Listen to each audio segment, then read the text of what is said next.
కాల సమయంలో మన వాక్య ధ్యానం కోసమై సమూయేలు మొదటి గ్రంథం 17వ అధ్యాయం. సమూయేలు మొదటి గ్రంథం 17వ అధ్యాయము 17-18 వచనాలు, ఆ తర్వాత 54వ వచనాన్ని చదువుకుందాం. సమూయేలు మొదటి గ్రంథం పేజీ నెంబర్ 238, అధ్యాయము సంఖ్య 17, వచనాలు 17-18, తదుపరి 54.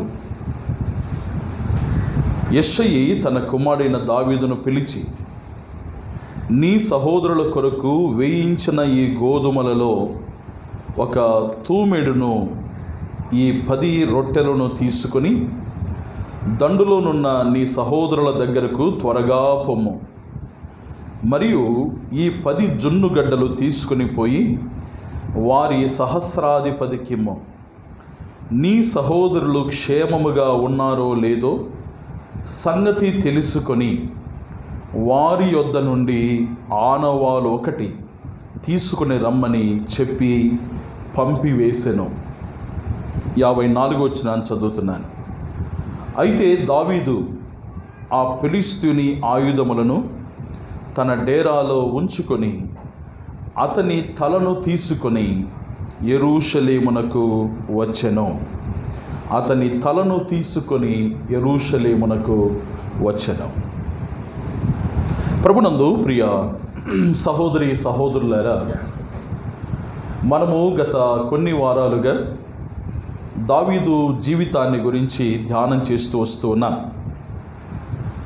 మొదటి సందేశంలో దావీదు అతని ఇంటివారు, అందులో 2 భాగాలు చూశాం. దావీదు అతని తల్లిదండ్రులు, రెండవదిగా దావీదు అతని సహోదరులు. 2వ సందేశంలో దావీదు మరియు సౌలు జీవితాన్ని గురించి మనం కొన్ని సంగతులు వినడానికి ప్రభువారు సహాయం చేశారు. దావీదు సౌలు గురించిన సంగతులు చాలా కనబడతాయి సమూయేలు గ్రంథం మొదటి గ్రంథంలో. అవన్నీ ప్రభుచితమైతే మరలా వరుసగా మనము ధ్యానం చేస్తాం. గమనించండి, దావీదు జీవితాన్ని ఎందుకు మనము ధ్యానం చేయాలి, దావీదు జీవితాన్ని గురించి ఎందుకు మనం తెలుసుకోవాలంటే, దావీదు దేవుడు కోరుకున్నవాడు. దావీదు దేవుని ఇష్టానుసారుడు, దేవుని హృదయానుసారుడు. కాబట్టి దేవుని చిత్తాన్ని నెరవేర్చే విషయంలో దావీదు దేవునికి చాలా ఇష్టడుగా ఉన్నాడు. దేవుని హృదయాన్ని అనుసరించేవాడుగా, దేవుని ఆలోచనను అనుసరించేవాడుగా దావీదు ఉన్నాడు. అంత మాత్రమే కాకుండా దావీదు దేవుని చేత కోరుకొనబడిన వాడుగా ఉన్నాడు. అంచేత మనము దావీదు జీవితాన్ని ధ్యానం చేయగలుగుతున్నాం. తద్వారా మన జీవితాల్లో కూడా మనము దేవుని చేత ప్రత్యేకమైన దృష్టిని పొందేవారుగా ఉండాలి. దేవుని చిత్తాన్ని మనం కూడా అనుసరించేవారుగా ఉండాలి. దేవుని హృదయాన్ని మనం అనుసరించేవారుగా ఉండాలి. అందుకు దావీదు జీవితం ఎంతగానో ఉపయోగపడుతుంది. ఈ లోక యాత్రలో యేసు ప్రభువారిని నమ్మిన పిల్లలముగా మన జీవితాలు దేవునికి ఇష్టానుసారముగా మనం జీవించేవారుగా ఉండాలి. మన ఇష్టం కాదు, మన కోరిక ప్రకారం కాదు. మనము లోకములో ఉన్నప్పుడు, అనగా యేసు ప్రభువారిని సొంత రక్షకునిగా స్వీకరించ మునుపు మనము మన ఇష్టానుసారంగా బ్రతికేవారు. మన ఇష్టం, ఇంకా ఏది చేయాలనుకుంటే అది చేసేవాళ్ళం, ఎట్లా వెళ్ళాలనుకుంటే అట్లా వెళ్ళేవాళ్ళం, ఏం మాట్లాడాలనుకుంటే అది మాట్లాడేవారం, ఏది చూడాలంటే అది చూసేవారం. ఈ రీతిగా మన జీవితం చాలా డిఫరెంట్గా ఉండేది. కానీ దేవుడు తన మహాకృప చేత తన పిల్లలుగా మనల్ని చేసుకున్నాడు. ఆయన మనకు తండ్రిగా ఉన్నాడు. ఆయన పిల్లలుగా చేయబడిన మనం ఇక మన జీవిత యాత్ర చాలా స్పెషల్, చాలా ప్రత్యేకం. మనం ఏది చేసినా దేవుడు చెప్పినట్టుగానే చేస్తాం. దేవుడు తన వాక్యములో ఏదైతే బోధించాడో దాని ప్రకారమే చేస్తాం. అదే సమయంలో మన సొంత ఇష్టం కూడా నెరవేర్చుకోవడానికి లోపల ప్రేరేపణ చాలా జరుగుతూనే ఉంటుంది. పోరాటం మొదలవుతుంది. ఈ పోరాటం ఆత్మకును శరీరమునకును పోరాటం. ఈ పోరాటంలో మనము గెలవాలి అంటే శరీరం మాట మనం వినకూడదు, అపవాది మాట మనం వినకూడదు. ఎవరి మాట వినాలి? దేవుని మాట మనం వినాలి. కాబట్టి దేవుని మాట వినే విషయంలో దావీదు మనకు చాలా చక్కని మాదిరిగా కనబడతాడు. అదే దావీదు కొన్ని సందర్భాల్లో మనకు హెచ్చరికగా కూడా ఆయన కనబడేవాడుగా ఉన్నాడు. ఓకే, ఈ దినంలో మనం చదువుకున్న వచన భాగాలు తెలియని వారు ఎవరైనా ఉన్నారో ఒకసారి చేసి చూపించండి. దావీదు గొల్యాతును గురించిన సంగతి తెలియని వారు ఎవరైనా ఉంటే దయచేసి వారు దేవుని స్తోత్రం. ఓకే, ఇంకెవరైనా ఉన్నారా? సంతోషం. దావీదు గొల్యాతు జీవితం తెలియని వారు మంచిది. తెలియని వారు కూడా ఉన్నారు. ఓకే, దేవునికి స్తోత్రం. చాలామంది తెలిసిన వారు ఉన్నారు, చాలామంది తెలిసిన వారు. దావీదు అంటేనే మొట్టమొదటిసారి మనకు గుర్తొచ్చేది ఏంటి? తెలిసిన వాళ్ళకు గొల్యాతు గుర్తొస్తాడు. గొల్యాతు దావీదు సంఘటన మనకు గుర్తొస్తుంది. ఈ దినాన ఆ సంఘటనను మనము ధ్యానం చేయవలసిన వారుగా ఉన్నాం. మరోసారి ప్రేమతో తెలియజేస్తున్నాను, మనందరితో మాట్లాడేవాడు మన దేవుడు. కాబట్టి ఆయన సన్నిధిలో ప్రార్థనాపూర్వకంగా సిద్ధ మనస్సు కలిగి తెరవబడిన హృదయాలతో దేవుని వాక్యాన్ని మనం వినాలి. వాక్యం ఎవరి కోసం? వాక్యం ఎవరి కోసం అండి? చెప్పాలి గట్టిగా. ఎవరి కోసం? మేల్కొన్నారు. ఓకే, ముందు మన కోసం అన్నారు, 2-3 సార్లు అడిగేసరికి నా కోసం అంటున్నారు. ఓకే, వాక్యం ఎవరి కోసం అండి? నా కోసం. నా కోసం వాక్యం అని ఎప్పుడైతే వింటామో అప్పుడు అది మన కోసం ఉంటుంది కదండి. వ్యక్తిగతంగా మనకు వాక్యం దేవుడు బోధిస్తాడు. వాక్యం బోధిస్తున్నప్పుడు జరిగే మరొక పొరపాటు ఏంటంటే అపవాది వాడు సులువుగా చిక్కులు పెడతాడు. వాక్యం చెప్తున్నప్పుడు అది మనకు అన్వయించుకోం. ఇది కదా, ఆయన రాకపోతే ఇడికి, ఆమె రాకపోతే ఎట్నో ఒకటి చేరసాలది నాకు. ఆయన దాచున్న ఆయన గురించి చెప్పినాడు, ఎట్నో ఒకటి చేరుదాంలే ఆయనకు. కాదు. ఆయన ఎందుకు రాలేదు, ఆమె ఎందుకు రాలేదంటే వారికి అవసరం లేదు, మనకు అవసరం అని. ఓకే, యూట్యూబ్లో లోడ్ చేస్తున్నాం, వారు కూడా వింటారు, రాని వాళ్ళు కూడా చాలామంది వింటున్నారు. చాలామంది నాకు రిప్లై ఇస్తూ ఉంటారు, ఆత్మీయంగా బలపరచబడుతున్నామని. కాబట్టి ఇది అందరి కోసం, మనందరి కోసం, వ్యక్తిగతంగా మన కోసం. కాబట్టి దేవుని వాక్యాన్ని ఆ రీతిగా మనం వింటే మన జీవితాల్లో చాలా ఆశీర్వాదాన్ని మనం పొందగలం. ఇక్కడ వాక్య భాగంలోకి వద్దాం. యెషై దావీదు యొక్క తండ్రి. దావీదు తండ్రికి ఎంతమంది కుమారులు? 8 మంది కుమారులు. వారిలో దావీదు కడపటివాడు. కడపటింటివాడు కాదు, కడపటివాడు. ఓకే, దావీదు కడపటివాడు, చివరివాడు. ఈ దావీదు విషయంలో దేవుని ప్రణాళిక చాలా శ్రేష్టంగా ఉంది. దావీదు దేవుని చేత అభిషేకించబడినవాడు, దేవుని సన్నిధిలో సమయాన్ని గడిపినవాడు. ఒక ప్రత్యేకమైన దృష్టి దావీదు మీద దేవుడు కలిగిన వాడుగా ఉన్నాడు. ఇలాంటి దావీదు సౌలు దగ్గర పనివాడుగా కుదుర్చబడ్డాడు. సౌలు అపవిత్రాత్మ చేత పట్టబడినప్పుడంతా, దురాత్మ చేత పీడించబడినప్పుడంతా దావీదు డ్యూటీ ఏంటి? సితారా వాయించటం. ఏ దురాత్మ చేత దావీదు విరపింపబడుతున్నాడో ఆ దురాత్మను సితారా వాయించడం చేత దాన్ని దూరపరచటం. అంటే సౌలు జీవితంలో ఒక స్వాంతన, ఒక నెమ్మది, శాంతిని అనుగ్రహించటానికి, ఇవ్వడానికి దావీదు ఒక పాత్రగా వాడబడుతున్నాడు. బలహీనుడైన సౌలు బలపరచబడ్డానికి దావీదు పాత్రగా వాడబడుతున్నాడు. దావీదు అక్కడ ఆ సౌలు దగ్గరికి వెళ్ళిన తర్వాత సౌలు ఒక కొత్త అపాయింట్మెంట్ దావీదుకి ఇచ్చాడు. సంగీతం వాయించే పనే మాత్రమే కాదు, ఖాళీగా ఉండకుండా, అంటే దురాత్మ పట్టినప్పుడే దావీదు సంగీతం వాయించాలి. కానీ సౌలు మరొక ఉద్యోగాన్ని దావీదుకి ఇచ్చాడు. ఏంటంటే సౌలు ఆయుధాలు మోసే ఉద్యోగం. ఇప్పుడు అవసరమైనప్పుడు దావీదు రాజు దగ్గరికి వెళుతున్నాడు, ఆయుధాలు మోస్తున్నాడు, సితార వాయిస్తున్నాడు, మరలా తన పని తాను చేస్తున్నాడు. ఇందుని బట్టి మనము గమనించాల్సింది, గ్రహించాల్సింది, మన జీవితానికి అన్వయించుకోవాల్సింది ఏంటంటే మనము సోమరులుగా ఉండడానికి వీలు లేనే లేదు. ఏదో ఒక పని మనం చేసేవారుగా ఉండాలి. సౌలుకు సితార వాయిస్తున్నాడు, సౌలు ఆయుధాలు మోస్తున్నాడు, మరలా తండ్రి మందను తాను కాయుచూ ఉన్నాడు. అంటే దావీదు ఖాళీగా ఉన్నాడు అనే మాట దావీదు జీవితంలో కనబడదు. మన జీవితాల్లో కదండి, టైం పాస్ కావడం లేదన్నా. అమ్మో, ఎంత టైం దొరుకుతుందో కదండి.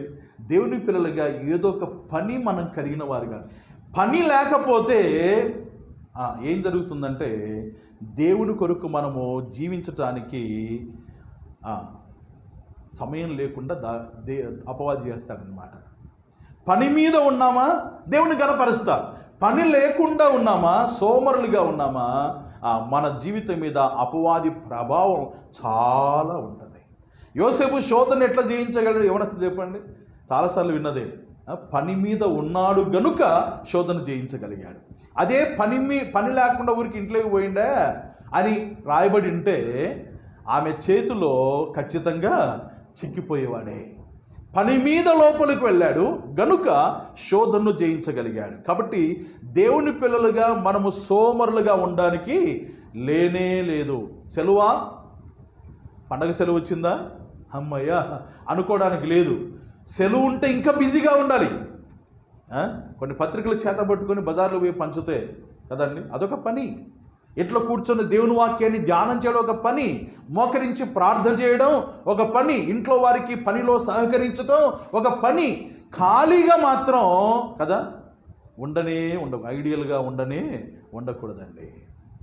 కాబట్టి దేవుని పిల్లలారా, దావీదు ఆ విషయంలో కూడా మన మాదిరికరంగా ఉన్నాడు. సరే, యెషయి దావీదును పిలిచి ఒక మాట అంటున్నాడు, నీ సహోదరుల కొరకు వేయించిన ఈ గోధుమలలో ఒక తూమెడును ఈ 10 రొట్టెలను తీసుకొని దండులనున్న నీ సహోదరుల దగ్గరకు త్వరగా పొమ్ము. నువ్వు త్వరగా పోవాలి దావీదు.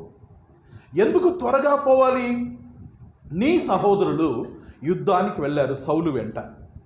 వెళ్ళిన సహోదరుల లెక్క ఏంటంటే 3 మాత్రమే. వారి పేర్లు కూడా రాయబడ్డాయి పైన 14 వచనంలో, 13, 14 వచనాల్లో మనం గమనిస్తే 13 వచనం చూద్దాండి ప్రాముఖ్యంగా మధ్య భాగంలో నుండి, లేకపోతే మొదటి నుంచి. అయితే యెషయి యొక్క 3 పెద్ద కుమారులు యుద్ధమునకు సౌలు వెంటను పోయి ఉండిరి. యుద్ధమునకు పోయిన అతని 3 కుమారుల పేరులు ఎవనగా, జ్యేష్ఠుడు ఎలియాబు, రెండవవాడు అబినాదాబు, మూడవవాడు షమ్మా, దావీదు కనిష్ఠుడు. పెద్దవారైన 3 సౌలు వెంటను పోయి ఉండిరి. ఈ 3 సౌలు వెంట వెళ్ళారు. ఏం చేయడానికి? యుద్ధం చేయడానికి వెళ్ళారు. ఎవరి మీద యుద్ధం చేయడానికి? శత్రువులైన ఫిలిష్తీయుల మీద యుద్ధం చేయడానికి వెళ్ళారు. ఇప్పుడు వారు వెళ్ళి అప్పటికే ఎన్ని దినాలు అయిందట? 16 వచనం. ఆ ఫిలిష్తీయుడు ఉదయమును సాయంత్రమును బయలుదేరుచు 40 దినములు తన్ను తాను అగుపరుచుకొనొచ్చు వచ్చాను. దీన్ని బట్టి ఎన్ని దినాలు వెళ్ళిపోయి 40 రోజులు, దాదాపు రోజులైంది, నెలన్నర. 40 రోజుల నుండి వారి సమాచారం, వారి క్షేమము తండ్రికి తెలియలేదు. ఓకే, గమనించాలి. కాబట్టి వారి క్షేమాన్ని 40 అనే సంఖ్య పరీక్షా కాలాన్ని చూపిస్తుంది. 40 సంవత్సరాలు ఇశ్రాయేలీయులు ఎక్కడ ప్రయాణం చేశారండి? అరణ్యములో ప్రయాణం చేశారు. పరీక్షా కాలం 40 దినాలు. చెప్పండి, 40 దినాలు, 40 సంవత్సరాలు ఇశ్రాయేలీయులు, 40 దినాలు 40 దినాలు యేసు ప్రభువారు కదా అరణ్యంలో శోధింపబడుతూ ఉన్నాడు. 40 అనేది పరీక్షా కాలం. ఈ పరీక్షా కాలంలో క్షేమము అనేది చాలా ప్రాముఖ్యమైంది. పరీక్షా కాలంలో క్షేమము లేకుండా జీవించామంటే అది దేవుని నామానికి అవమానం. పరీక్షా కాలంలో క్షేమం అవసరం. కాబట్టి తండ్రి యెషయి ఏం చెప్తున్నాడంటే, దావీదు నీవు అన్నల దగ్గరికి వెళ్ళు, సహోదరు దగ్గరికి వెళ్ళు. 18వ వచనం.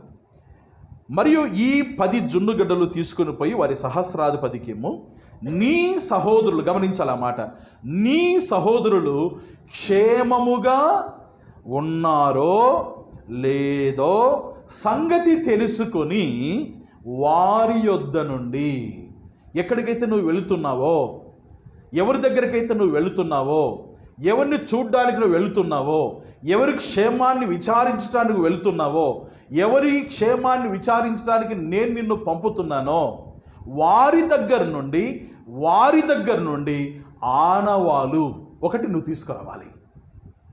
ఆనవాలంటే ఒక గుర్తు తీసుకురావాలి. ఆ గుర్తును బట్టి వారు క్షేమంగా ఉన్నారో లేదనేది నాకు అర్థమవుతుంది.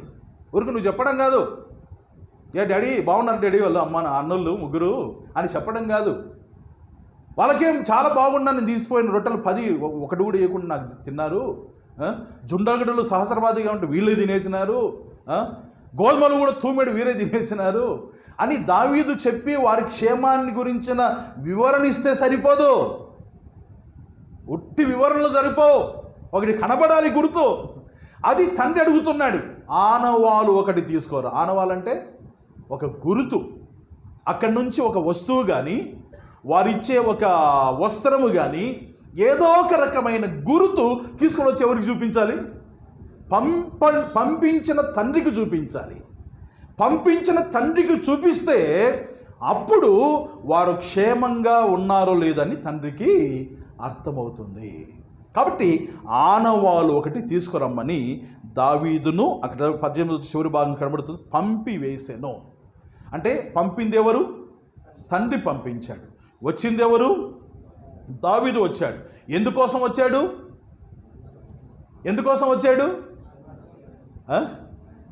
చెప్పాలి కరెక్ట్. ఎందుకోసం వచ్చాడు? ఆనవాలు తీసుకురావడానికి వచ్చాడు. ఊరికి టైం పాస్ కోసం కాదు, ఊరికి అట్లా టూర్ వేసి వద్దామని కాదు. ఆనవాలు ఒకటి తీసుకురావాలి. కాబట్టి దావీదు దృష్టి ఆనవాలు మీద ఉంది. ఈ ఆనవాలు తీసుకురావడానికి దావీదు వేసిన అడుగులు ఒక 6 ఉన్నాయి. ఎన్ని అడుగులు? 6 అడుగులు ఉన్నాయి. ఎన్ని అడుగులు వేస్తారంటే మామూలుగా చేయబట్టుకొని అమ్మో వాళ్ళు క్యాచ్ చేశారు 7 అడుగులు వేస్తారంట. అప్పుడు సంసారము చాలా బాగుంటుందంట. 7 అడుగులు. మళ్ళీ ఈయన 6 అడుగులు వేసినాడు. బాగుందా బాగాలేదా? దేవుడితో కలిసి 6 అడుగులు వేసాడు. 7 అడుగు దేవుడు సంపూర్తి చేశాడు. 7 సంగతులు ఉన్నాయి. వరుసగా ఆ విషయాలు మనం ధ్యానం చేద్దాం ప్రభు కృప మీద ఆధారపడి. ఆనవాలు అనగా గుర్తు, చిహ్నం, వారు క్షేమంగా ఉన్నారో లేదని ఒక నిరూపణ చేయడం. యోసేపు దగ్గర కూడా ఈ సంగతి మనం చూస్తాం. యోసేపు అన్న దగ్గరికి వెళ్ళాడు, తీసుకుపోయిన క్యారియరు ఇచ్చాడు. అన్నలు ఇంటికి వచ్చారు కానీ యోసేపు ఇంటికి రాలా. అప్పుడు అన్నలు చూపించిన గుర్తు ఏంటి? వస్త్రం చూపించారు. ఆ వస్త్రం కూడా దేనిలో ముంచబడిన వస్త్రం? రక్తములో ముంచబడిన వస్త్రం. ఏ రక్తం అది? యోసేపు రక్తం కాదు, మేకపిల్ల రక్తం. మేకపిల్ల అని రాయబడింది అక్కడ. మేకపిల్ల రక్తములో ముంచి తండ్రికి చూపిస్తే తండ్రి ఏమన్నాడు? నవ్వాడా? నో. ఆ వస్త్రాన్ని, ఆ ఆనవాలును, ఆ గుర్తును చూసిన యాకోబు కదండి ఎంత రోదన చేశాడో. యోసేపు క్షేమంగా లేడు అనే సంగతిని ఆనవాలు ద్వారా, గుర్తు ద్వారా యాకోబు తెలుసుకున్నాడు. ఇప్పుడు యెషయి కూడా ఆనవాలును అడుగుతున్నాడు. ఈ ఆనవాలు అనేది తండ్రి అయిన యెషయి దావీదును తీసుకురమ్మన్నాడు. ఇందుకు మనం దీని నుంచి నేర్చుకునే పాఠం ఏంటంటే, వినాలి జాగ్రత్తగా. దేవుడు మనల్ని ఏం చేశాడండి? రక్షించాడు. ఇలాగని పంపించాడు. అది ప్రాముఖ్యమైన సంగతి. మనం ఈ లోకానికి ఎన్నడూ చూసిన వాళ్ళం కాదు. ఈ లోకాన్ని ఎప్పుడైనా చూసినారా? పుట్టకముందు ఈ లోకాన్ని ఎవరన్నారా? మహానుభావులు ఎవరన్నా? మనం ఎన్నడూ చూడని లోకానికి దేవుడు మనల్ని పంపించాడు. తల్లి గర్భాన వేసి లోకములో అడుగు పెట్టడానికి దేవుడు సాయం చేయాలి. దానికి ఒక ఉద్దేశం ఉంది దేవునిది. అది మొదట చెప్పి నేను సందేశంలోకి వెళ్తాను. దేవుడు ఈ లోకములో మానవులుగా మనల్ని పుట్టించటానికి కారణం ఏంటంటే, వినండి జాగ్రత్తగా. ఆదామును పుట్టించడానికి కారణం ఏదైతే ఉందో అదే కారణాన్ని చేత దేవుడు మనల్ని కూడా పుట్టించాడు ఈ లోకంలో. ఎందుకు మనల్ని పుట్టించాడు అంటే, మన జీవితాల ద్వారా ఆయన్ను మనం ఘనపరచాలని, ఆయన కొరకు ఈ లోకంలో మనం బ్రతకాలని దేవుడు మనల్ని పుట్టించాడు ఈ లోకంలో. ఆయన కొరకు బ్రతికింప చేయడానికి మనం ఇష్టపడని వారుగా, లేకపోతే ఆయన కొరకు బ్రతకడానికి మనం ఇష్టపడని వారుగా ఉన్న పరిస్థితిలో పాపముతో నిండుకున్న పరిస్థితిలో దేవుడు ఆ పాపం నుండి విడుదల కలిగించటానికి ఈ లోకానికి మానవుడిగా దిగివచ్చాడు. యేసు అనే పేరున ఈ లోకంలో తాను పిలువబడ్డాడు. ఆయన పేరేంటి? అసలు పేరు, మన దేవుని పేరు తెలుసా? అసలు పేరు మన దేవుని పేరు అసలు పేరు ఏం పేరండి? ఉన్నవాడు అనే పేరు ఆయనది. మోషేతో దేవుడు చెప్పాడు, దేవా నీ పేరు అడిగితే ఏం చెప్పాలి అంటే దేవుడు ఏమన్నాడు? నిర్గమకాండం 3వ అధ్యాయంలో ఏమన్నాడండి? ఆడవరకే ఉన్నవాడను అని నేను అంటున్నాను అన్నాడంతే. మనమేమంటే 2 పదాలు కలిపి ఉన్నవాడను అనువాడను 2 అనలే ఆయన. ఉన్నవాడను అని తన పేరు చెప్పాడు ఆయన. కాబట్టి మన దేవుని పేరు ఏంటంటే ఉన్నవాడు. ఇది గుర్తుపెట్టుకోండి, ఓకే? కాబట్టి యేసు అనే పేరు ఈ లోకంలో తాను జీవించిన కాలంలో ఆయనకు పెట్టబడిన పేరు. యేసు అంటే ఏంటి? రక్షకుడు. అంటే ఆయన ఈ లోకంలో రక్షణ ఇవ్వడానికి వచ్చాడు కాబట్టి రక్షకుడు అని పేరు పెట్టబడింది. ఆయన మనల్ని రక్షించడానికి వచ్చాడు. ఎవరైతే పాపంలో ఉన్నారో, ఎవరైతే అనీతిమంతులుగా ఉన్నారో, ఎవరైతే దుర్మార్గులుగా ఉన్నారో, ఎవరైతే దేవునికి దూరంగా ఉన్నారో, ఎవరైతే దేవునికి శత్రువులుగా ఉన్నారో, ఎవరైతే బలహీనులుగా ఉన్నారో, అలాంటి వారందరినీ, ఎవరైతే నాశనం కింద ఉన్నారో అలాంటి వారందరినీ రక్షించటానికి యేసుక్రీస్తుగా ఈ లోకానికి ఆయన దిగి వచ్చాడు. ఎవరైతే ఆయన యందు విశ్వాసం ఉంచుతారో వారు ఆయన పిల్లలుగా చేయబడతారు. ఎవరి పిల్లలండి? పరలోక తండ్రి యొక్క పిల్లలు. యేసు ప్రభువారు తండ్రి దేవునికి కుమారుడుగా ఉన్నాడు. ఆ కుమారుడు ఎలాంటి యోగ్యత కలిగిన వాడుగా ఉన్నాడో, ఎలాంటి స్థానములో ఉన్నాడో, లోకములో పాపాత్ములైన మనుషులు యేసుక్రీస్తునందు విశ్వాసం ఉంచడం చేత తన కుమారునితో సమాన వారసులుగా చేయబడ్డారు. దేవుని యొక్క సంకల్పం చూడండి. మనకు కొడుకు ఉన్నాడంటే ఆస్తి అంతా ఎవరికి ఇస్తాం? 2 కొడుకులు అంటే ఎవరికి ఇస్తాం? 2కి ఇస్తాం. పక్కింటోళ్ళు వచ్చి మాకు కూడా ఒకటే కొడుకు సార్, మాకు ఆస్తి లేదు, మీ ఆస్తులు కొంచెం ఇస్తామంటే ఇస్తామా? ఎట్ట కనపడుతున్నావు నీకు? మా పిల్లలు కదండి. ఇప్పుడు తండ్రైన దేవుడు ఎంత త్యాగం చేశాడు చూడండి. తన కుమారునితో సమాన వారసులుగా మనల్ని చేయడానికి ఇష్టపడ్డాడు. ఆయన త్యాగం అలాంటిది. ఎవరైతే యేసుక్రీస్తునందు విశ్వాసం ఉంచుతారో వారు ఆయన పిల్లలుగా చేయబడతారు. ఆయన పిల్లలుగా చేయబడిన వారు ఈ లోకయాత్రలో ఆయన కొరకు జీవించి ఆయన దగ్గరికి వెళ్ళినప్పుడు ఒక ఆనవాలు చూపించాలి. ఇది దేవుడు మనకి ఇచ్చిన డ్యూటీ. పుట్టిన ప్రతివాడు మారు మనసు పొందాలి. మారు మనసు పొందిన ప్రతివాడు దేవుడి దగ్గరికి పోయే లోపల ఏదో ఒక ఆనవాలు సిద్ధం చేసుకోవాలి. ఇది మన డ్యూటీ అన్నమాట. యేసు ప్రభువారు ఈ లోకానికి పంపించబడ్డాడు. ఆయన తిరిగి పరలోకానికి చేరే సమయానికంతా ఆయన చేతిలో ఒక ఆనవాలు ఉంది. అది తర్వాత లాస్ట్లో మనం చూస్తాం. కాబట్టి మన ప్రభువారు ఆనవాలు తీసుకొని వెళ్ళాడు. దావీదు కూడా ఆనవాలు కొరకై వచ్చాడు. మనము కూడా ఆనవాలు, ఒక గుర్తు తీసుకుపోవడానికి మనం సిద్ధపరచబడాలి. ఇంకా ప్రభువైన యేసుక్రీస్తునందు విశ్వాసం ఉంచని వారికి ఒక చక్కని పిలుపు, ఆహ్వానం ఏంటంటే ఈ దినాన్నే ప్రభువుకు జీవితాన్ని అప్పగించండి, ఆయన పిల్లలుగా చేయబడండి. అప్పుడు దేవుడి దగ్గరికి వెళ్ళడానికి మీకు అవకాశం దొరుకుతుంది. ఇప్పుడు మందిరానికి వచ్చారు, సంతోషం, కానీ దేవుని కాడికి మాత్రం రాలేవు. నువ్వు వస్తున్నప్పుడు దారిలో ఎవరైనా నీకు ఎదురై ఎక్కడికి పోతున్నావు అంటే చర్చికి పోతున్నాను వచ్చినావేమో, కానీ నువ్వు చర్చిలో చేర్చబడిన వ్యక్తివి కాదు. ఒకవేళ ఎవరైనా కనబడినప్పుడు దేవుని దగ్గరికి పోతున్నానని చెప్పి వచ్చినావేమో, నో, నువ్వు దేవుని దగ్గర రావడానికి నీకు అవకాశం లేదు. నువ్వు ఎప్పుడైతే మారు మనసు పొందుతావో అప్పుడే దేవుని దగ్గర రావడానికి అవకాశం ఉంటుంది. లేకపోతే ఊరికి మందిరానికి వస్తుంటావు, పోతుంటావు, పాటలు పాడుతుంటే వచ్చినది పాడతావు, రాంది గొనుగుతుంటావు, పోతుంటావు, అంతే. నీ జీవితం ఆడికే, తాత్కాలికమే. కానీ శాశ్వతంగా దేవుని దగ్గర ఉండాలంటే జీవితాన్ని దేవునికి సమర్పించాలండి. ఇంకా సమర్పించని వారు ఇక్కడ ఉన్నారా? ఉన్నారు, నాకు తెలుసు, కనబడుతున్నారు, యవనస్తులు కనబడుతున్నారు. సహోదరులు కూడా కొంతమంది ఉన్నారు, జీవితాలు దేవునికి సమర్పించిన వారు ఉన్నారు, వచ్చారు, సంతోషం. కానీ మీ జీవితాన్ని దేవునికి ఇవ్వకుండా ఇక్కడి నుంచి వెళ్ళిపోతే నష్టపోయేది ఎఫ్రాతా మందిరం కాదు, నష్టపోయేది దేవుని సేవకునిగా నేను కాదు, నష్టపోయేది నీవే. ఈ మాటలు అర్థమై కూడా యేసు ప్రభువుని నమ్ముకోవాలి అని అర్థమై కూడా ఇంకా ఆయనకు జీవితాన్ని ఇవ్వకపోతే, ఆయన బిడ్డగా నువ్వు చేయబడకపోతే నీవు చేజేతులారా నీ జీవితాన్ని నాశనం చేసుకున్నట్టే. ఒక్కసారి ఆలోచన చేయండి. ఇంకా నమ్మని వారు యేసుక్రీస్తునందు విశ్వాసం ఉంచండి, ఆయనకు జీవితాన్ని సమర్పించండి.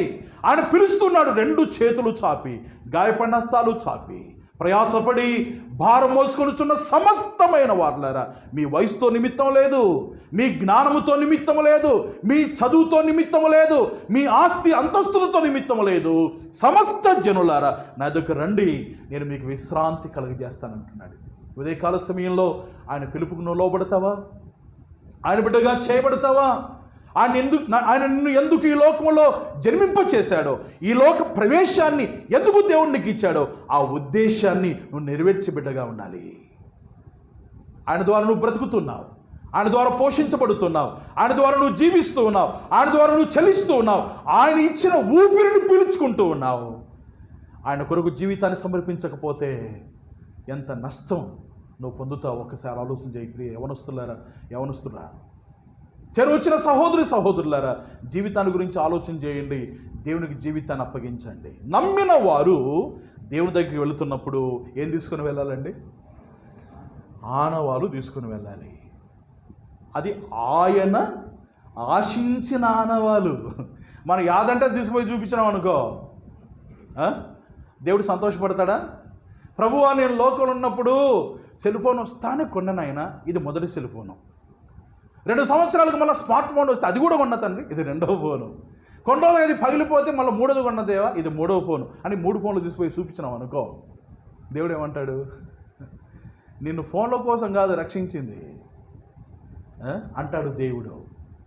దేవుడు కోరుతున్న ఆనవాలు, క్షేమాన్ని గురించిన ఆనవాలు, సంతోషకరమైన ఆనవాలు, తండ్రిగా వినండి జాగ్రత్తగా, తండ్రిగా తాను సంతోషపడగలిగిన ఆనవాలు మనం కూడా తీసుకొని వెళ్ళాలి. ఎంతమంది సిద్ధంగా ఉన్నారు? ప్రభు ఈ దినం వస్తే ఈ మాట చెబుతుంటే భయం అవుతుందా? నాకు కూడా భయం అవుతుంది. ప్రభు ఈ దినం వస్తే ఆయనకు చూపించటానికి మన దగ్గర ఏ గుర్తుంది? మనము చూపించే గుర్తు ద్వారా ఆయన సంతోషపడే స్థితి మనం కలిగిన వారుగా ఉన్నామా? ఒకసారి ఆలోచన చేయండి. ఎన్ని సంవత్సరాలైంది ప్రభుని నమ్ముకొని, ఎన్ని దినాలైంది ప్రభును సొంత రక్షకునిగా స్వీకరించి, ఆయన కొరకు మనం ఏ గురుతు సిద్ధపరచనట్లయితే మనం ఎంత దౌర్భాగ్యులమండి. ఈ లోకంలో ఎన్నో సిద్ధపరచుకుంటూ ఉన్నాం, మన శరీర సౌఖ్యం కోసం, కుటుంబ క్షేమం కోసం ఎన్నో సిద్ధపరచుకుంటూ ఉన్నాం. ఒక ఆయన ఒకటే మిద్దకు 2 వాకిన్లు పెట్టాడు. ఎందుకు నాయన 2 వాకిన్లు పెట్టామని అడిగినాను ప్రార్థన చేయడానికి రమ్మంటే. ఏమి 2 వాకిన్లు పెట్టినావు అని అంటే, బంధువు అవుతాడు. లేదు మామా, బిల్లు 2 రానికంట, 2 వాకిన్లు మధ్యలో గోడ, డూప్లికేట్ గోడ పెట్టినాడు అనమాట. 2 వాకిన్లు పెట్టాడు. ఈ లోకంలో మనము మన కోసం సంపాదించుకోవడానికి, మనకి ఇంత ఆస్తి ఉందని చెప్పుకోవడానికి కదండి ఎంత ప్రయాసపడుతుంటామో. అబ్బో ఎంత కర్నూలు టౌన్లో 2 సెంట్లు దొరికిన సాలని అంటున్నాం మొన్న ఒక ఆయన. కర్నూలు టౌన్లో ఎంతంట? 2 సెంట్లు దొరికినా సరే.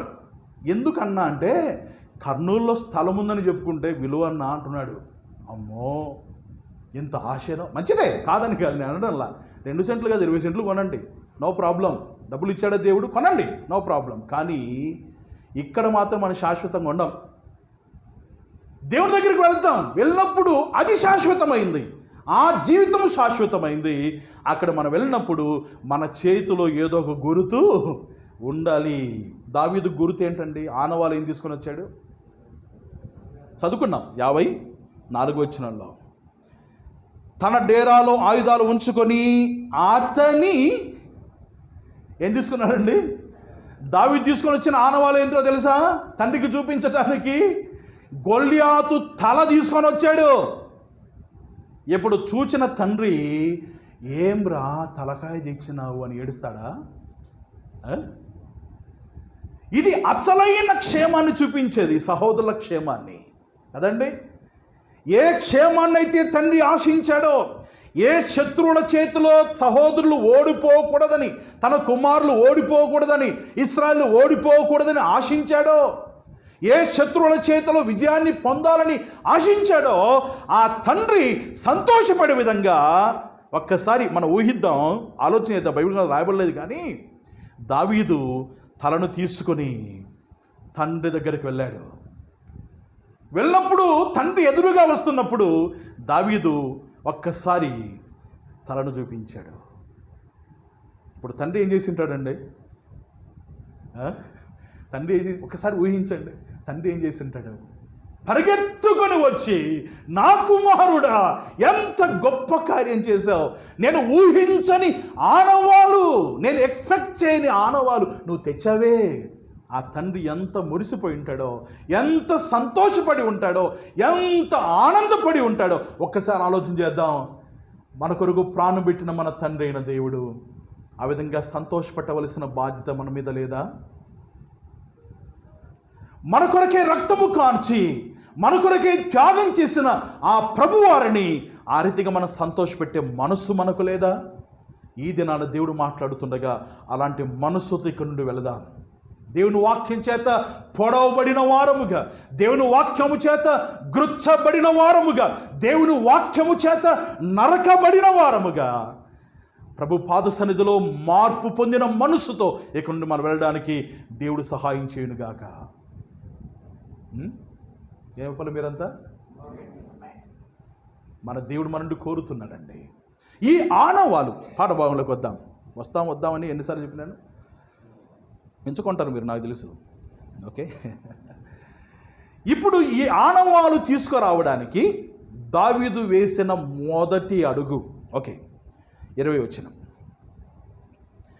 వచనంలో దావీదు ఉదయమున లేచి ఒక కాపరికి గొర్రెలను అప్పగించి ఆ వస్తువులను తీసుకొని యెష్షయి తనకిచ్చిన ఆజ్ఞ చొప్పున ప్రయాణమైపోయెను. అయితే అతడు కందకమునకు వచ్చున్నప్పటికీ వారును వీరును పంక్తులుగా తీరి జయము జయమని అరుచుచు యుద్ధమునకు సాగుచుండిరి. సైన్యమునకు ఎదురై ఇశ్రాయేలీయులను ఫిలిష్తీయులను యుద్ధ సన్నద్ధులై బయలుదేరుచుండిరి. 22వ వచనం, దావీదు తాను తెచ్చిన వస్తువులను సామాగ్రిని కనిపెట్టువాని వశము చేసి పరిగెత్తిపోయి సైన్యములో చొచ్చి కుశల ప్రశ్నలు తన సహోదరులను అడిగాను. ఇప్పుడు దావీదు తెచ్చిన వస్తువులన్నీ ఆ కనిపెట్టే వానికి అప్పచెప్పి వెంటనే దావీదు చేసిన పని ఏంటంటే సైన్యములోనికి చొచ్చుకొని పోయాడు. అప్పటికే సైన్యము పంక్తులు తీరారు. అప్పటికే సైన్యము జయము జయమని అరుస్తూ ఉన్నారు. అప్పటికే సైన్యము ఏం చేస్తున్నారు? యుద్ధమునకు సాగుతూ ఉన్నారు. ఇలాంటి సమయంలో దావీదు సైన్యములోకి జొరబడి, యుద్ధం మొదలైంది కాబట్టి ఇప్పుడే ఎందుకు పోవాలి లోపలికి, తెచ్చిన దాంట్లో కొంచెం తిని కూర్చుందాం, తర్వాత అడుగుదాంలే సహోదరులు అనుకోలేదు. సమయాన్ని దావీదు ఇక్కడ సద్వినియోగపరుచుకుంటున్నాడు. సమయాన్ని దావీదు చాలా విలువగలదిగా చూస్తున్నాడు. ఏ పని మీద అయితే తండ్రి చేత వింటున్నారు అందరూ? ఏ పని మీద తండ్రి చేత పంపించబడ్డాడో ఆ పని మీద మనస్సు నిలిపినవాడుగా ఉన్నాడు. ఇది మొదటి అడుగు దావీదు జీవితంలో, ఆనవాలు సంపాదించడానికి, ఆనవాలు తండ్రికి చూపించడానికి. తండ్రి తనను పంపిన ఉద్దేశాన్ని ఎన్నడూ మరిచిపోయినవాడు కాదు. ఒక రైతు తన ఇంట్లో పనిచేసేవాడిని పిలిచి, రేపు పొద్దున బొల్లారం పోయి రావాలా అన్నాడట. పొద్దున బొల్లారం పోయి రావాలరా అన్నాడట. సరే, మరుసటి రోజు వచ్చింది, పొద్దున అయింది, పనివాడు వచ్చినాడు దగ్గరికి. వచ్చి ఏమ్రా బొల్లారం పోమని చెప్తే కదా అని అంటే, అవు స్వామి పోయించిన అన్నాడట. అవు స్వామి పోయించిన. అరే ఎందుకు పోమన్నా నేను, అదే పోమంటివి కదా అని పోయించిన. అంటే ఉద్దేశాన్ని ఎరగక తన యజమానుడు ఎలాంటి మనసుతో ఎలాంటి పని మీద పంపించాలనేది ఎరగక ఊరికి పోయిరమ్మంటే పోయించాడు. యేసు ప్రభు వారు మనల్ని ఎందుకు రక్షించాడు అని ఎరగకుండా జీవించేవారు చాలామంది ఉన్నారు. నిన్ను దేవుడు ఎందుకు రక్షించాడు నీకు తెలుసా? తెలిసిన వాళ్ళు ఉంటే చేతులంటే కొంతమంది చెప్తారు, నాకు తెలుసు. అది కూడా వద్దు, చేతి వద్దు. దేవుడు నీ కొరకు ఎందుకు ప్రాణం పెట్టాడు? ఒక మాట అంటాం, నరకం నుంచి తప్పించనీకన్నా ఓకే. మళ్ళీ నరకం నుంచి తప్పించనీకైతే నమ్మిన రోజే టక్కన తీసుకుపోయింటే పరలోకానికి ఎందుకు ఈడ ఉంచినాడు దేవుడు? జనరల్గా ఆలోచన చేయండి. ఇప్పుడు పాపము నుండి విడుదల పొంది నరకం నుండి తప్పించబడడానికి, మోక్షాన్ని పొందడానికి యేసుప్రభువుని నమ్ముకున్నామని చెప్తుంటాం. ఇప్పుడు యేసుప్రభువుని నమ్ముకున్న రోజే, యేసుప్రభు నేను పాపినైనా దేవుడు నమ్ముతున్నాను, నా పాపాన్ని క్షమించు దేవా అన్న వెంటనే ఆమేన్ అన్న వెంటనే పరలోకంలో మనం తేలితే ఎట్లుంటుంది వ్యవహారం? ఎందుకు దేవుడు ఇక్కడ పెట్టాడు ఈ లోకంలో? ఎందుకు ఇన్నేళ్లుగా బ్రతికిస్తున్నాడు? ఇన్ని దినాలు ఎందుకు పోషిస్తున్నాడు? ఇన్ని అనుభవాలు గుండా దేవుడు ఎందుకు నడిపిస్తున్నాడు అంటే దానికంటూ ఒక ఉద్దేశం ఉంది. దేవుడు మనల్ని ఎందుకు రక్షించాడో అనే ఉద్దేశం మీద మనం నిమగ్నమై ఉండాలి. దేవుడు ఎందుకు రక్షించాడండి? ఈ లోకంలో తనను మహిమపరచడానికి, ఈ లోకంలో నశించే వారిని మనము ఏం చేయాలండి? రక్షించటానికి. అందరికీ సువార్త, సర్వలోకానికి వెళ్ళి, బాగా నోటెడ్, మార్క్స్ వార్త 16:16 మీరు సర్వలోకానికి వెళ్ళి సర్వ సృష్టికి సువార్త ప్రకటించండి. దేవుడు మన విషయంలో కలిగి ఉన్న ఉద్దేశం అది. మనకు చెప్పిన పని అది. సువార్త ప్రకటిస్తున్నామా? ఉద్దేశం మీద గురి ఉందా? దేవుడి మీద గురి ఉంటుంది మనకు, కానీ దేవుడు మన మీద ఉంచిన పని మీద మనకు గురి ఉండదు. వినండి జాగ్రత్తగా. దేవుడి మీద గురి మనకు, దేవుడి మీద మనసు. ఎందుకంటే ఆయన్నే కదా అన్ని ఇవ్వాల్సింది. పొద్దున్న లేస్తేనేమని ప్రార్థన చేసుకుంటాం? ప్రభువా రాత్రంతా చెప్పండి చిలక పలుకు లెక్క పలుకుతుంటాం. పొద్దున్న లేచి మోకాలంగి ప్రభువా రాత్రల్లా కాపాడినావు నాయన, మంచి నిద్ర దయచేసినావు తండ్రి, నీకు స్తోత్రం నాయన. ఈ పగలంతా కూడా రాత్రి కాపాడినట్టే కాపాడు. ఆయన కేవలం మనము కావిడివానిగా ఉంచుకున్నాం. సెక్యూరిటీ గార్డు దేవుడు. రాత్రల్లా కాపాడు, పగలల్లా కాపాడు, మళ్ళీ రాత్రి వస్తే రాత్రల్లా కాపాడు, మళ్ళీ పొద్దున వస్తే. ఎందుకు నవ్వుతున్నారు మీరు? చేసేది అదే కదా వ్యవహారం. దేవుణ్ణి కేవలం మన కాపరిగా, మన సెక్యూరిటీ గార్డుగా, అంత మాత్రంగా మా అనుదిన ఆహారము దేవుడు మమ్మల్ని పోషించు నాయన, మా రోగాలు తీసేయి తండ్రి. ఒక డాక్టరు, ఒక స్టోర్లో ఆయన ఏమంటారు, ఆయన డీలరు. దేవుడు యేసు ప్రభు వారు కొంతమందికి డీలరు అంటే ధాన్యం ఇచ్చేటోడు అనమాట. కొంతమందికి డాక్టరు, రోగం వచ్చినప్పుడు దేవా అని వరకు డాక్టరు. కొంతమందికి సెక్యూరిటీ గార్డు, కాపాడినైనా కాపాడినైనా కాపాడినైనా కదండి. ఇది అయిపోయింది. ఇంతకు ఆయన ఎంత నమ్మకమైన దేవుడు అంటే మన దేవుడు, అందరు బట్టి దేవుని స్తుతించాలి. మనం అడిగినవన్నీ దేవుడు ఇస్తే, దేవ కాపాడంటే కాపాడుతున్నాడు, దేవ ఆకలింది నాన్న పెట్టంటే పెడుతున్నాడు, దేవ రోగం వచ్చింది తీసేనని తీసేస్తున్నాడు. ఎంత నమ్మకస్తుడు మన దేవుడు. ఇవన్నీ ఎందుకు చేస్తున్నాడంటే ఎందుకు చేస్తున్నాడు? ఆయన ఉద్దేశాన్ని మనం నెరవేర్చడానికి, ఆయన మనకి ఏ పని అయితే చెప్పాడో దాన్ని మనం చేయడానికే దేవుడు మనం బ్రతికిస్తున్నాడు. తిని కడుపు నిండా తిని అనుకుంటా బతకడానికి కాదు, అట్నే బతుకుతున్నారు కదండి. పొద్దున తినడం, మధ్యాహ్నం తినడం, మరలా చెప్పరి ఎన్ని పూట్లు అన్నా తినేది? 3 పూట్ల. టైం కావాలి, గంట కొట్టినట్టు 9 అయింది, టిఫిన్ కాలే, తినడమే ప్లేట్ నిండా. మధ్యాహ్నం 1 గంట అయింది, ఏం కాలే, ఇంకా వాసన తాలింపు వాసన అయింది, పెట్టింది, తినడమే. మళ్ళీ రాత్రి 8:30 కల్లా తినడమే. తిని తిని తిని తిని తిని ఎందుకు పెడుతున్నాడు దేవుడు నీకు? ఎందుకు పెడుతున్నాడు తిండి? తిని వేవ్ అనుకుంటా అని గురకబెట్టి నిద్రపోనికి కాదు కదా. ఏం చేయడానికి పెడుతున్నాడు దేవుడు? ఎందుకంటే పెట్టేది దేవుడు. ఏం పలకరు మీరందరూ? ఎందుకు తింటున్నారు మీరు తిండి? వాక్యం చెప్తారమ్మో, కడుపు భోజనం నిమిత్తమన్నా, భోజనం కడుపు నిమిత్తమన్నా. అమ్మా ఎంత ఆత్మీయులు మీరు కదండి. కడుపు భోజనం కోసం వాడు తింటున్నామన్న. భోజనం కడుపు కోసం మాత్రమే ఉందా లేదా వాక్యంలో? ఉందా లేదండి? అదే వాక్యంలో ఉంది వారు కడుపుకు దాసులంట. అదే వాక్యంలో ఉంది. మళ్ళా దేనికి దాసులు అయిపోయినారు? కడుపు దాసులు అయిపోయినారు. ఏం చేసుకున్నాం? నిన్న చికెన్ చేసుకున్నాం, ఈరోజు పోయిన ఆదివారం చికెన్ చేసుకున్నాము, ఈరోజు ఏది చేసుకున్నాం. ఇదే బతికేనా బతికినంతకాలం?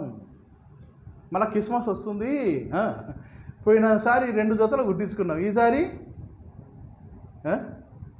2 జతలన్నా. ఏం ప్లాన్ చేసుకున్నారో నాకు తెలియదు. పోయినసారి క్రిస్మస్కు మనము గారెలు చేసుకున్నాం, ఈసారి మన ఎవరో సహోదరి ఎక్కడో గుర్తులేదు కానీ భక్షాలు చేయడానికి వచ్చాను నాకు అంటుంది. అంటే గుర్తులేదు నాకు, కరెక్ట్ గుర్తు రావడంలా. ఏం చేసుకుందాం, ఏం తిందాం, ఏం కట్టుకుందాం, ఇండ్లను ఎట్ట చేసుకుందాం, సున్నం వేయించుకుందామా, పెండ వేయించుకుందామా, ఇదే ఆలోచనే కదండి. ఎందుకు దేవుడు మనం బ్రతికిస్తున్నాడు? ఆ ఉద్దేశాన్ని మనం ఎరిగిన వారముగా దాని మీద గురి పెట్టుకొని ఉండాలండి.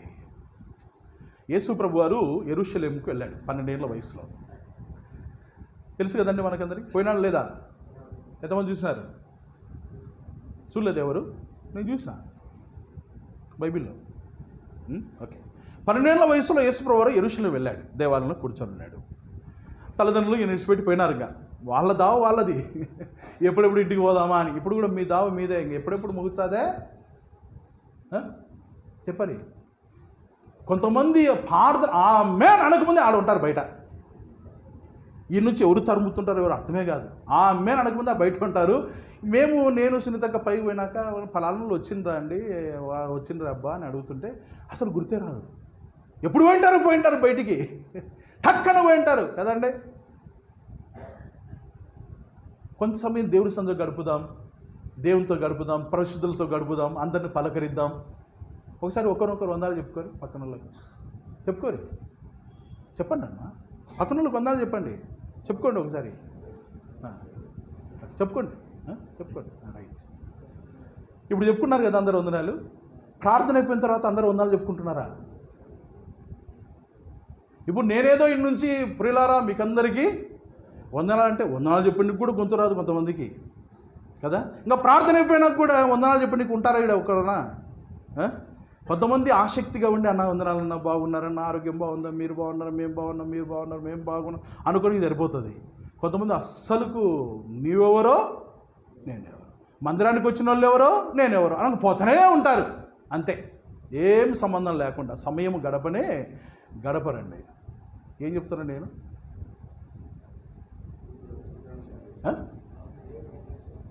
దేవుని యొక్క ఉద్దేశాన్ని అది 12 ఏళ్ల వయసులో యేసు ప్రభు వారు, థ్యాంక్ యూ అమ్మా, 12 ఏళ్ల వయసులో యేసు ప్రభు వారు యెరూషలేములో కూర్చొని ఉన్నాడు. ఎవరి మధ్య కూర్చొని ఉన్నాడు? బోధకుల మధ్య కూర్చొని ఉన్నాడు, శాస్త్రుల మధ్య, పరిశీలన మధ్య కూర్చొని ఉన్నాడు. తల్లిదండ్రులు మళ్ళీ తిరిగి వచ్చారు. పోయినారు పాపము, ఇడిచిపెట్టి పోవాలి తొందరగా పోవాలని. పోతుంటేనే గుర్తొచ్చినాడు మళ్ళీ ఎన్నికి వచ్చిరి. 3 దినాల ప్రయాణం అంతా ఎన్నికి వచ్చి 3 దినాలు 8 దినాలు రాయబడింది. ఓకే, తర్వాత చూడండి మార్కు సువార్తలో రాయబడింది. వచ్చి ప్రభువారిని పలకరిస్తూ, నేనును నీ తండ్రియు ఎంత బాధపడినామో, నువ్వు కనపడకపోతే ఎంత ఏడ్చినామో, మీకు కనపడకపోతే ఇంకా తల్లి వంకాయలు పెట్టిందన్నమాట కొడుకు కాడ యేసుప్రభు కాడికి వచ్చి.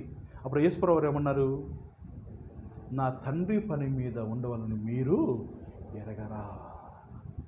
యేసు ప్రభు వారు చిన్న వయసులోనే దేని మీద మనసు పెట్టి ఉన్నాడండి? తండ్రి పని మీద మనసు పెట్టి ఉన్నాడు. యాడికన్నా మేము వస్తానే పోతున్నావు, నువ్వు ఈరోజు ఆదివారం కదా ఇంటికాడ ఉంటారని వస్తుమి అంటే అట్టనా చాలా రోజులకు వస్తురులే, ఇంకేం పోతాలే పాడదనకు అని ఏం చేస్తాం? నేను ఆదివారం ఇది, ఈరోజు బైబిల్ స్టడీ, ఈరోజు శ్రేణ మీటింగు, ఈరోజు విజ్ఞాపన, ఎవరని రాని అబ్బరాని అనాలన్నమాట. మన మాత్రం దేవుని సన్నిధికి వచ్చి ఆయన మీద మనసు ఉండాలి. ఆయన కలిగి ఉన్న ఉద్దేశం మీద మనసు కలిగి ఉండాలి. పని మీద మనసు కలిగిన వాడు, వయసు చిన్నదే కానీ పని మీద శ్రద్ధ కలిగిన వాడుగా దావీదు ఉన్నాడు. శ్రద్ధ గలవాడు ఏమవుతాడట? సామెతల గ్రంథం 10వ అధ్యాయం 4వ అధ్యాయం తెరవండి త్వరగా. చెప్పేశాడు. Okay, thank you. 10వ అధ్యాయం 4వ వచనంలో రాయబడినమాట, శ్రద్ధ గలవాడు ఐశ్వర్యవంతుడు అగును. దావీదు జీవితాన్ని చూడండి, ఎంత ఐశ్వర్యవంతుడు అయ్యాడు కదండి. శ్రద్ధ కలిగి ఉంటే ఐశ్వర్యము దొరుకుతుంది. 12వ అధ్యాయం 24 వచ్చిన సామెతల గ్రంథం, ఇది చెప్పరనుకుంటాను, నాకు తెలుసు. 12:24 ఏం రాయబడింది చూడండి. శ్రద్ధ గలవాడు ఏం చేస్తాడో చదవాలి. శ్రద్ధగా పని చేయువారు ఏలుబడి చేయుదురు. ఇప్పుడు దావీదు ఏలుబడి చేశాడు లేదండి? ఇశ్రాయేలు మీద ఏలుబడి అయ్యాడా లేదా? రాజుగా అయ్యాడు లేదా?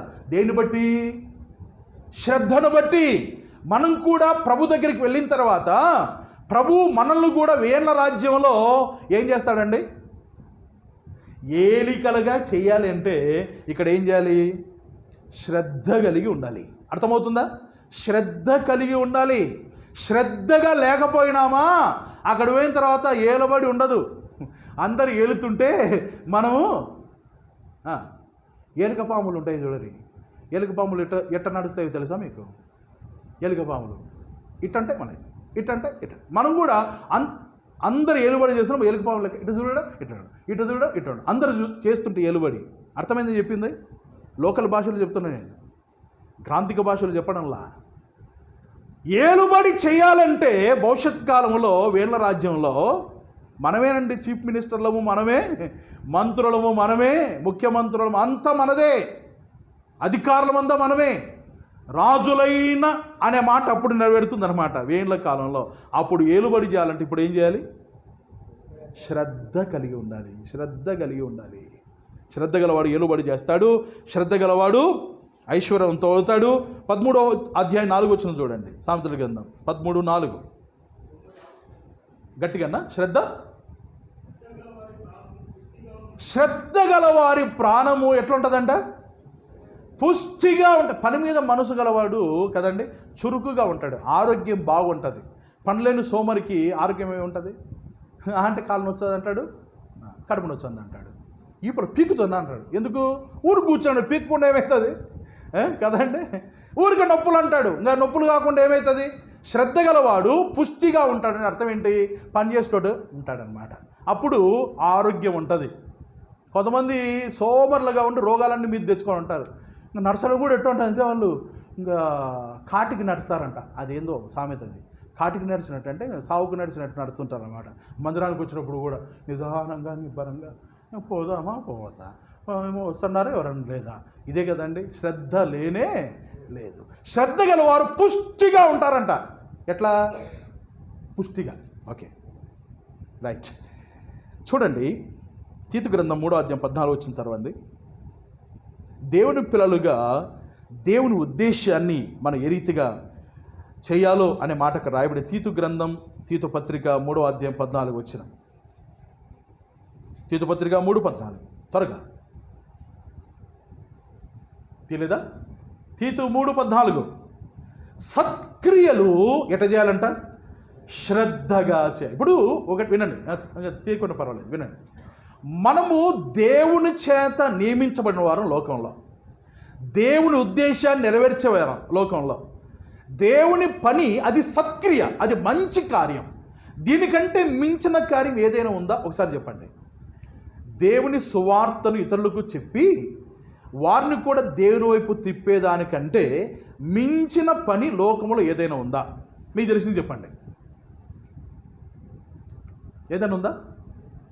అన్ని ఉద్యోగాల కంటే సువార్త ప్రకటించమనే పని చాలా ఉన్నతమైన పని అండి. అన్నీ చేస్తాం కానీ అది చేయం, సువార్త మాత్రం చెప్పాం. అన్నీ చేస్తాం మిగతావి, కానీ సువార్త మాత్రం చెప్పాం. ఇతరులు రక్షించబడాలి అనే ఆలోచన ఉండదు.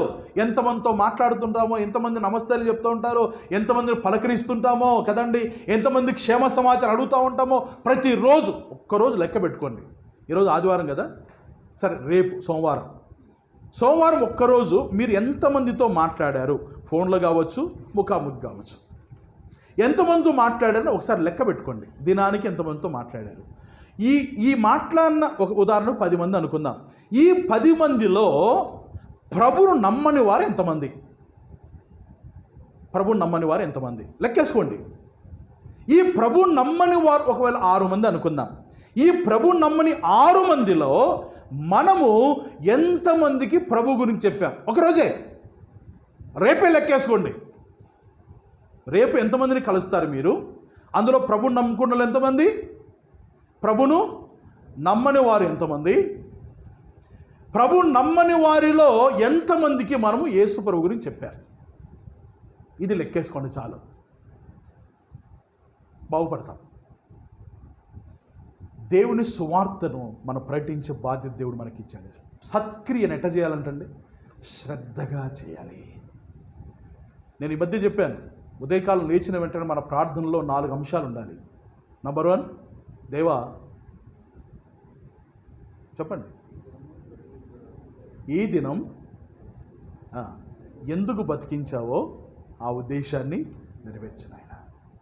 రెండోది, దేవా ఈ దినం నీ రాకడ దినమైతే నన్ను సిద్ధపరచు. మూడోది, ఈ దినం ఒక్కరికైనా సువార్త ప్రకటించాలి. మన ప్రార్థనలో ఉదయం లేచిన వెంటనే ఈ ప్రార్థన చేసుకున్నామంటే దేవుడు తప్పకుండా తన ఉద్దేశం మన విషయంలో ఏదైతే కలిగి ఉన్నాడో దాన్ని నెరవేరుస్తాడండి. మన సువార్త ప్రకటించాలి. దేవుడి దగ్గరికి వెళ్ళినప్పుడు మనం ఆనవాళ్ళు కూడా చూపించాలి. దేవా నా ద్వారా వీరు సువార్త విన్నారు, నాయన నమ్ముకున్నారు, చూడు వీళ్ళలో ఎంత సంతోషం అండి, ఎంత ఆనందం ఉంటుంది. పౌలు అన్నాడు, నా ఆనందమును, నా అతిశయమును, నా కిరీటమును మీరే కదా అన్నాడు. పౌలు సువార్తను వేల కొలది ప్రజలకు ప్రకటించాడండి. నేరుగా మన జీవితాన్ని ప్రశ్నించుకుందాం. ప్రభు నమ్ముకుని ఎంతకాలమైంది? మన ద్వారా ఒక్కరైనా ప్రభు నమ్ముకున్నారా? దేవునికి స్తోత్రం. ఇద్దరైనా ప్రభు నమ్ముకున్నారా? దేవునికి స్తోత్రం. ఒక్కరికైనా సువార్త ప్రకటించామా? దేవునికి స్తోత్రం. ప్రకటించకపోతే కదండి, ప్రకటించాలి. ఇది నాన్న దేవుడు మన విషయంలో కలిగి ఉన్న ఉద్దేశాన్ని మనం శ్రద్ధగా చేసేవారుగా ఉండాలి. ఇర్మియా గ్రంథంలో 48వ అధ్యాయం 4 వచనం చూడండి. 48:4 ఇర్మియా గ్రంథం 48:4.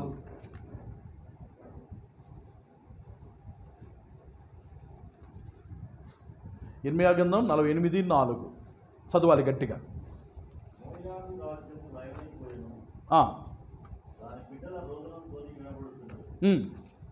అదేనా? ఇర్మియా గ్రంథం 48:4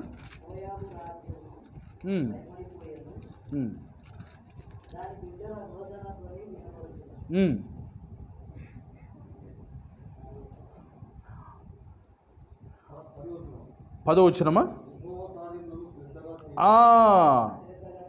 48వ వచనం, 48వ అధ్యాయం 10వ వచనం. రైట్, ఓకే, 10వ వచనం చదవండి. యెహోవా కార్యమును అశ్రద్ధగా చేయువాడు శాపగ్రస్తుడగును గాక. అంటే ఏమనాలి మీరందరూ?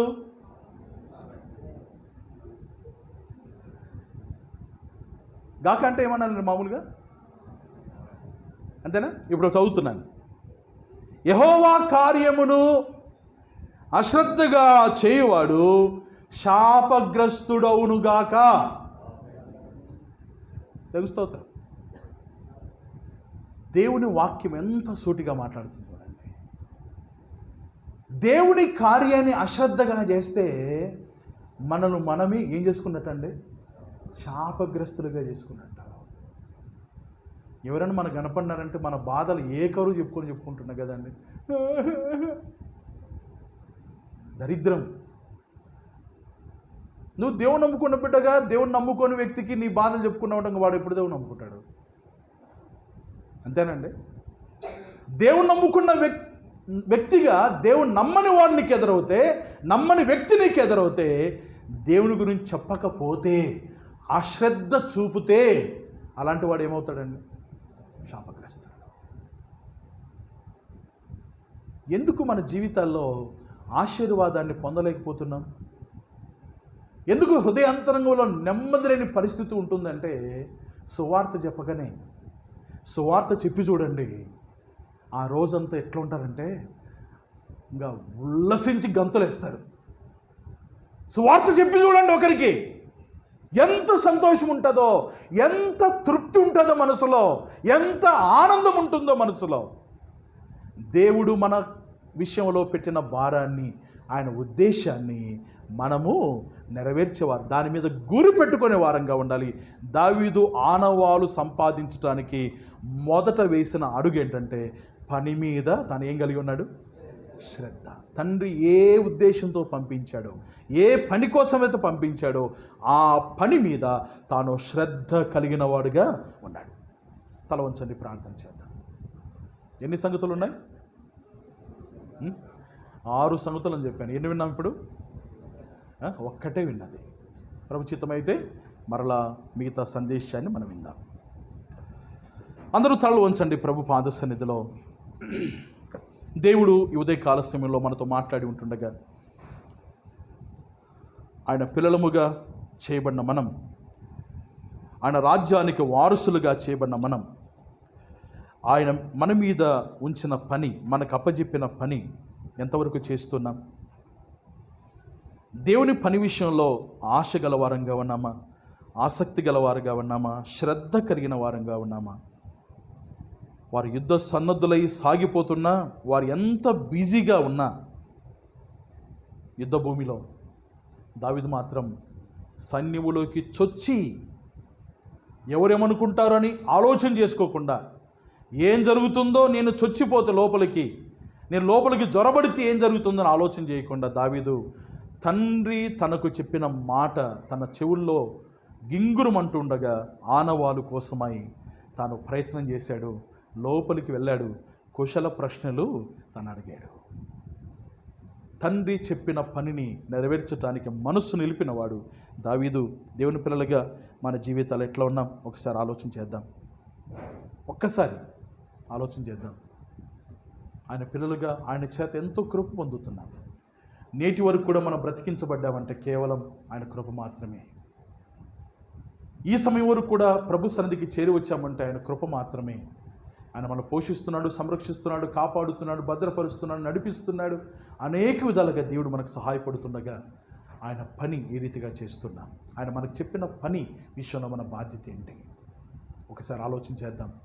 ఇంతవరకు ప్రభు కొరకు ఉపయోగపడిన వ్యక్తిగా నువ్వు ఉన్నట్లయితే ఈ సమయంలో దేవా, నీవు నా మీద ఉంచిన భారాన్ని, ఉద్దేశాన్ని నేను నెరవేర్చడానికి నాకు శక్తి అనుగ్రహించు నాయన. తిమోతో పౌలు అన్నట్టుగా క్రీస్తు యేసునందున కృప చేతను బలవంతుడు కమ్మన్నట్లుగా ప్రభు చేత బలాన్ని పొందుదాం. ఆ పని చేయడానికి ప్రభువే మనకు శక్తినిస్తాడు. ఆయన ఉద్దేశాన్ని నెరవేర్చడానికి ప్రభువే మనకు కృప చూపుతాడు. ఆయన పనిని అశ్రద్ధగా చేస్తే ఘోరమైన శాపం. చాలా కఠినమైన మాట రాయబడింది, అశ్రద్ధగా చేయవాడు శాపగ్రస్తుడని. ఈ సందేశం విన్న తర్వాత ఒక తీర్మానం తెకుండా వెళదాం. దేవా, నీ దగ్గరికి నేను వచ్చే దానికంటే ముందుగానే ఆనవాలు సంపాదించుకోవడానికి అవసరమైన శ్రద్ధ నాకు అనుగ్రహించు నాయన అని ప్రభువు సహాయాన్ని కోరదాం. ప్రభు తప్పకుండా తన కృపను చూపిస్తారు. ఇంకా ప్రభుకు జీవితాన్ని అప్పగించని వారికి ఆహ్వానం. సువార్త నీకు అర్థమైంది, ప్రభు వారిని నమ్ముకోకపోతే ఎలాంటి నష్టం జరుగుతుందో నీకు అర్థమైంది, ఆయన బిడ్డగా చేయబడితే ఎలాంటి ఆశీర్వాదం పొందుతావో నీకు అర్థమైంది. అయినా ఆదివారం వస్తున్నావు, వాక్యం వింటున్నావు, వెళ్తున్నావు, జీవితాన్ని ఎప్పుడు దేవునికి ఇస్తావు? ఈరోజు కూడా వాయిదా వేసి వెళ్తావా? ఒక్కసారి ఆలోచన చేయి. యవనస్తురాలా, ప్రియ సహోదరి సహోదరులారా, ఆలోచన చేయండి. దేవునికి ఇచ్చిన సమయంలోనే యేసు ప్రభు వారిని దేవునిగా, నీ రక్షకునిగా, నీ ప్రభువుగా, నీ తండ్రిగా ఆయన స్వీకరిస్తే ఆయన నుండి పొందే ఆనందాన్ని నువ్వు అనుభవిస్తావు. జీవితంలో పాప క్షమాపణ అనుభవంలోకి నువ్వు వస్తావు. ఆయన బిడ్డగా చేయబడతావు. సర్వ సృష్టికి ఆధారభూతమైన దేవుని బిడ్డగా చేయబడిన చిన్న సంగతి అనుకుంటున్నావా? తండ్రి అయిన దేవునికి నువ్వు కుమారుడుగా, కుమార్తెగా చేయబడితే నీ జీవితం ఆశీర్వాదకరం. పరలోక రాజ్య వారసత్వం నీకు దొరుకుతుంది. ఈ లోకంలో జీవించినంత కాలం నెమ్మది, శాంతి, సంతోషం అనుభవిస్తావు. అన్ని పరిస్థితుల్లో దేవుడు నీకు తోడుగా ఉంటాడు తన బిడ్డగా జీవించడానికి. కొన్నిసార్లు నీకు అనుమానం వస్తుందేమో, నేను ఆయన కొరకు నిలబడతానో లేదో అని. నిలబెట్టేవాడు దేవునేనండి. ఆయన చేతిలో మనం చేయి వేస్తే నడిపించేవాడు ఆయనే, నిలబెట్టేవాడు ఆయనే. మమ్మల్ని నిలబెడుతున్నాడు, మమ్మల్ని కాపాడుతున్నాడు, నిన్ను కూడా నిలబెడతాడు. ప్రియ సోదరి సోదరులారా, ఉదయకాల సమయంలో ప్రభు నీతో మాట్లాడుతుండగా, తన మెల్లని స్వరాన్ని వినిపింపజేస్తూ ఉండగా, అయ్యా నీకోసం నేను మరణించాను, నీ కొరకు నేను రక్తం కార్చాను, నేను నా బిడ్డగా చేసుకోవడానికే అంత త్యాగం చేశాను, ఎందుకు మనస్సు కఠినం చేసుకొని ఉంటావు? నా కొరకు నువ్వు మనస్సు తెరవవా, నా హృదయంలో చేర్చుకోవా అని ప్రభు హృదయముని తలుపు దగ్గర నిలబడి తడుతూ ఉండగా, ఇది నా దేవుడికి నీ హృదయాన్ని ఇవ్వు, ఆయనకు నీ జీవితాన్ని సమర్పించు, ఆయన బిడ్డగా చేయబడు.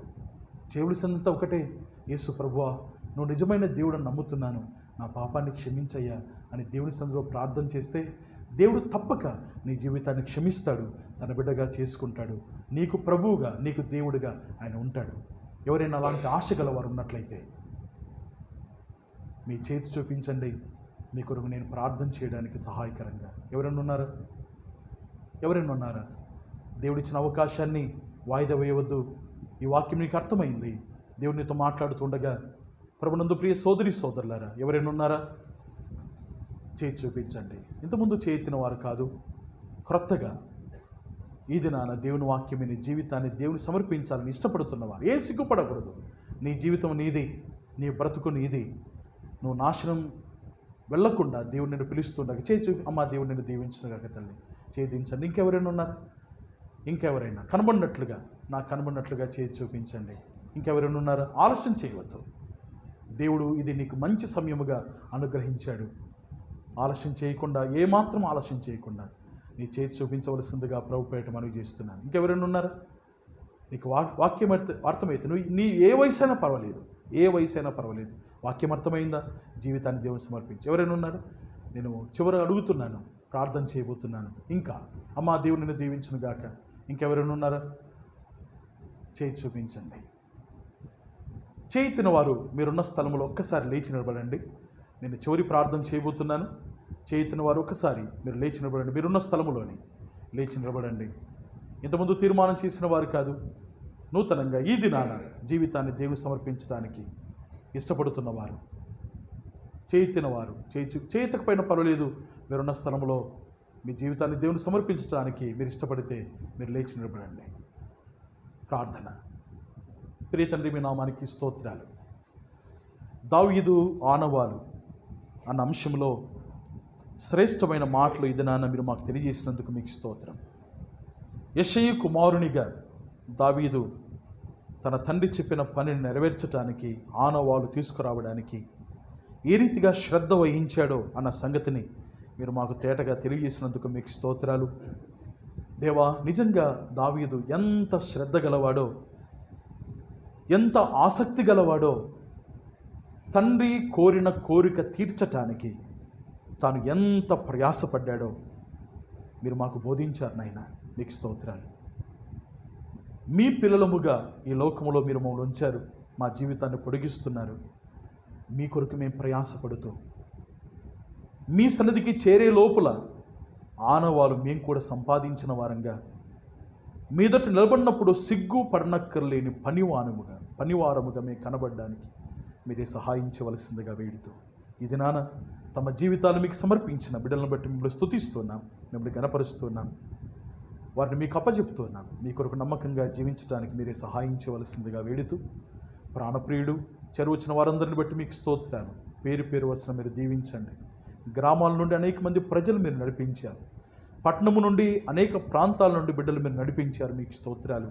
వారందరినీ కూడా మీరు దీవెనకు పాత్రులుగా చేయవలసిందిగా వేడుతూ, నమ్మిన పరిశుద్ధులముగా మీ పని విషయంలో, మీరు మా మీద ఉంచిన భారం విషయంలో, మీరు కలిగి ఉన్న ఉద్దేశ విషయంలో మేము అశ్రద్ధ చేయకుండా శ్రద్ధ వహించి మీ సత్యసువార్తని ఇతరులకు ప్రకటించి మీ కొరకు ఆత్మలు సంపాదించడానికి మీరే సహాయించవలసిందిగా వేడుతూ మీ కృపకు అప్పచెప్పుకుంటూ, ప్రాణప్రియుడు రక్షకుడి మోచకుడైన యేసు ప్రభువారి శ్రేష్టమైన నామమున స్తోత్రము చెల్లించి ప్రార్థించి వేడుకొనుచున్నాము తండ్రి. ఆమేన్.